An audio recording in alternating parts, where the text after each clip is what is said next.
في نوع من البشر عامل بالظبط زي الثقب الأسود، مهما تديله حب، وقت، مجهود أو حتى فلوس بيبلع كل ده وما بيبانش عليه أي حاجة.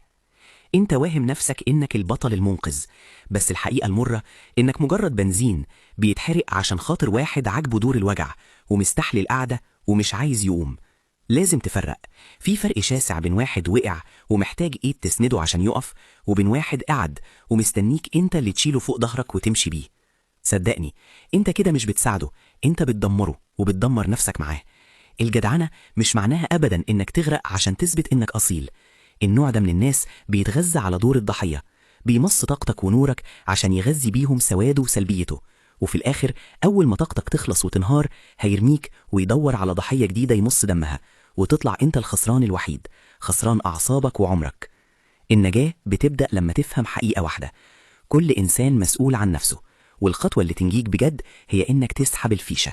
ارميله طوق نجاة وإنت واقف على الشط، لو مسك فيه وشد حيله ساعده، لكن لو سابه وعايزك تنزل تبلبط معاه في الغريق اهرب فورا. حب نفسك لدرجة إنك ما تسمحش لحد يحولك لعكاز يسند عليه، وهو يقدر يمشي عادي بس هو اللي مستسهل. اللي مش عايز يتصلح سيبه يغرق لوحده قبل ما يسحبك معاه. لو عندك ثقب أسود في حياتك واكل طاقتك بقاله سنين، ابعد عنه النهاردة ووفر مجهودك لنفسك واللي يقدر قيمتك.